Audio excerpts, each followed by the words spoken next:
E diela dhe fillim java pritet të sjellë rreshje intensive në qarkun Shkodër për të evituar problematika të mundshme në Bahçallëk, po vjen puna për pastrimin e kanalit kryesor kullues, i cili kishte mbetur i bllokuar prej më shumë se 30 vitesh, duke shkaktuar probleme të përsëritura me përmbytjet, sa herë binin rreshje. Ndërhyrja synon të rikthejë funksionalitetin e plotë të këtij kanali etik për zonën, si pjesë e përpjekjeve për përmirësimin e sistemit të kullimit në territorin e Bashkisë Shkodër.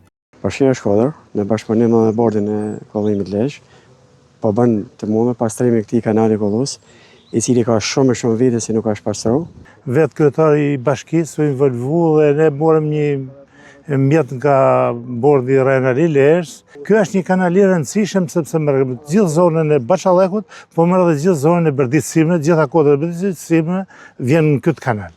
Është një fakt që në kushtet që jena na po bën një punë e shkëlqyeshme se duket vetë, edhe do bëjnë një shlim të plot të kësaj zonës. Ne gjithnjë kena kërkuar që njerëzit mos t'i hedhin betoninat nëpër kanale, pasi ne po me shirat e vjeshtës, se shirat e vjeshtës janë të rëmbyshme dhe janë të shpejta, po u tregu që janë këto betonina që janë hedhur nëpër kanale që na kanë krijuar disa probleme. Kjo ndërhyrje do të eliminoj sipërmbytjet që dalin gjatë stinës së rreshjeve të haku i Berdicës dhe domosdoshmërisht është një pastrim i cili ka vlet dhe është i domosdoshëm me kërkesën e viteve të banorëve. Brenda pak ditësh pritet të përfundoj pastrimi i plot dhe të realizohet lidhja me rrjetin e kullimit në zonën e Berdicës. Kjo do të mundësoj shkarkimin e ujrave në mënyrë të kontrolluar dhe do të jap fund një problematike të mbartur prej dekadash, duke ju përgjigjur edhe një herë kërkesës së kahershme të banorëve të zonës.